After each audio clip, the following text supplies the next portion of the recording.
Salut à tous et bienvenue sur la page YouTube de Homemade School.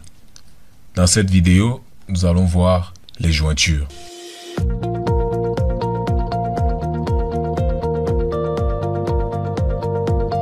Comme nous l'avions annoncé dans les vidéos précédentes, la jointure est une liaison entre deux tables dont les éléments sont communs, ou du moins lorsque nous voulons avoir accès à des éléments distants dans deux tables différentes. Pour ce faire, nous allons travailler dans notre base de données que nous avons créée la dernière fois, qui dispose des éléments que nous allons utiliser. Alors ici, nous avons créé la table utilisateur. Nous avons défini un ID int, un nom qui sera varchar, c'est-à-dire une chaîne de caractères, un prénom qui sera varchar, un âge qui sera int. Nous avons inséré 6 éléments. Nous avons là Elundu Jovanik, Alikna Chrysant, etc. Puis, nous créons une autre table qui va s'appeler la table visiteur avec un ID int, un lieu varchar et une date.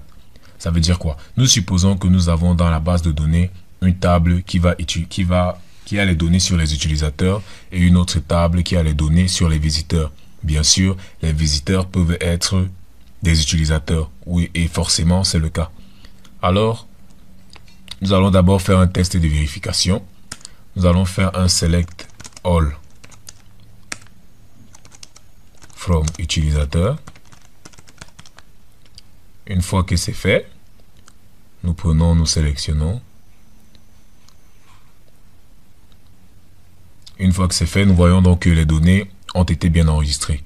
Nous faisons pareil pour l'autre base de données. Select all from visiteur.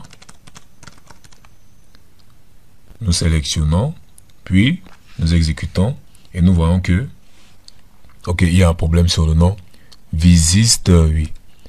On sélectionne, puis on exécute. Ok, c'est bon. Nous avons donc nos données qui sont enregistrées.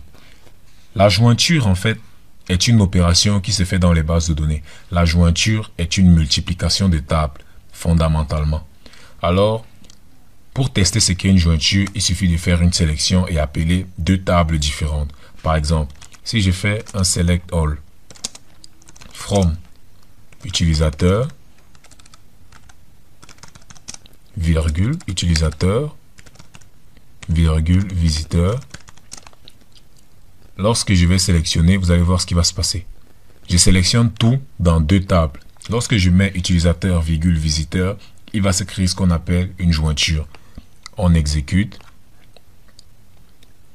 Et vous voyez tout ce que ça donne.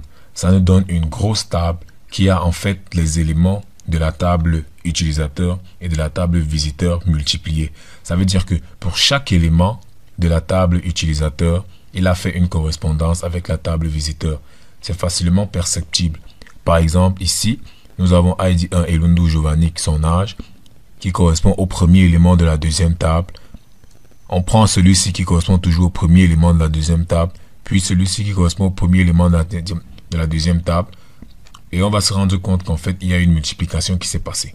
Dans la première table, nous avons exactement 6 éléments. Dans la deuxième table, nous avons exactement 3 éléments. Ce qui fait que à la fin, nous nous retrouvons avec 18. Parce que, en fait, la jointure, c'est une multiplication de tables. Mais nous allons exploiter cet élément. En fait, nous voulons utiliser la jointure pour reconnaître des données d'une table dans une autre table. C'est pour ça qu'on utilise une colonne des deux tables qui est commune. C'est elle qui va servir de passeport pour reconnaître les autres tables. Alors, la table que nous avons décidé d'avoir en commun ici, c'est ID. C'est ID qui nous intéresse. Donc, on voit quoi? ID 1, 2, 3, 4, 5. C'est lui qui va nous aider à reconnaître les éléments ici. 2, 5 et 6. Parce qu'il y aura correspondance entre les deux. Les autres éléments ne peuvent pas servir parce qu'il y a des éléments qui peuvent se répéter. Par exemple, si je me base sur le nom, plusieurs personnes peuvent s'appeler Elundu. Si je me base sur le prénom, pareil. Et si je dois me baser sur tous les éléments, ça va coûter trop à la base de données. Du coup, on utilise un élément qui sera toujours unique dans toutes les bases de données et qui va servir juste de passeport entre les deux. Alors, comment ça marche? Il existe plusieurs formes de jointure. La jointure la plus utilisée, bien sûr, c'est l'équijointure qui permet de reconnaître les éléments d'une table à une autre. Lorsque nous avons ici ID, CAM qui est égal à 6, nous savons que pour le reconnaître dans l'autre table, il faut qu'il y ait aussi l'ID 6. Ça veut dire que si je viens ici et que je cherche l'ID 6, ça veut dire qu'en réalité, lui, il devrait correspondre à lui. Donc, ce qu'on va faire, c'est quoi? On va donc prendre cette table et on va ajouter une condition qui va nous permettre de gérer ça. Ça veut dire quoi? Select all from utilisateur. On va ajouter une condition where utilisateur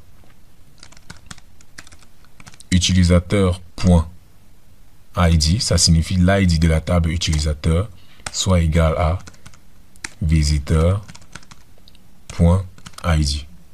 Une fois que j'ai mis ça, je sélectionne. Ok, il y a un problème.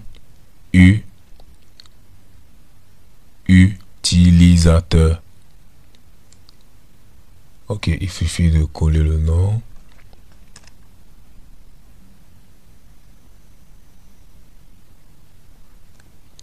V. On exécute.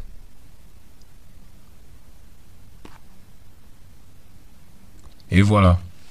On se rend donc compte que quoi? On lui a dit, pour que tu me sélectionnes, pour que tu m'affiches la table, il faut que l'ID qui soit dans la première table soit égal à l'ID qui soit dans la deuxième table. Donc vous remarquez que ici on a beaucoup moins de données que la table précédente qui nous affichait exactement tout. Et on voit que les données ici sont mieux classifiées et on a accès à l'information qu'on veut. Par exemple, si on nous demande quels sont les utilisateurs qui ont eu à visiter des sites dans notre plateforme, on aura donc le nom des utilisateurs, leur prénom et leur âge. Nous pouvons aussi avoir accès à la date de visite, etc., etc. Nous venons là de voir comment est-ce que l'équijointure se passe. Bien sûr, il y a plusieurs manières de le faire. Il nous suffit donc maintenant d'arranger notre requête à notre guise. Donc, on va dire que sélectionne-nous le nombre de visiteurs qui sont utilisateurs qui ont visité un site. Donc, on va faire un select count de ID. Donc, quand on dit count de ID, ce qu'on doit faire, c'est quoi? Il y a une opération qu'on appelle le renommage. D'abord, pour renommer une table, ça signifie quoi? Au lieu d'écrire à chaque fois utilisateur.id, visiteur.id, c'est assez long. Donc, on a défini une opération qu'on appelle le renommage. Alors, je décide de renommer cette table A et de renommer cette table B, juste en mettant un espace après le nom. Et il me suffira donc tout simplement de venir ici et de venir dire, au lieu de utilisateur, je mets A. Et au lieu de visiteur, je mets tout simplement B. Et lorsque je vais sélectionner, ça me donnera ce que je veux. Donc, on va utiliser ça pour la table suivante. Ça veut dire quoi? Je veux exactement le nombre de personnes. Je veux exactement le nombre de personnes qui sont utilisateurs et qui ont eu à visiter le site. Donc, je vais dire quoi? Select count. Et entre parenthèses, je vais dire a.id from utilisateur a, virgule, visiteur B, where, il me suffit de copier-coller cette condition. Je copie et je colle. Voilà, et lorsque je vais exécuter, vous allez voir que il va me retourner le nombre. Il va me dire qu'en fait, il y a 3 utilisateurs. Et ça, c'est très important pour la suite. Ensuite, lorsque nous avons d'autres besoins, on peut dire que nous voulons par exemple le nom de ces utilisateurs et le lieu qu'ils ont visité. Donc, on va dire quoi? On vient dans le select. On va dire que nous voulons leur nom. Ça veut dire que nous aurons a.nom, virgule, b.lieu.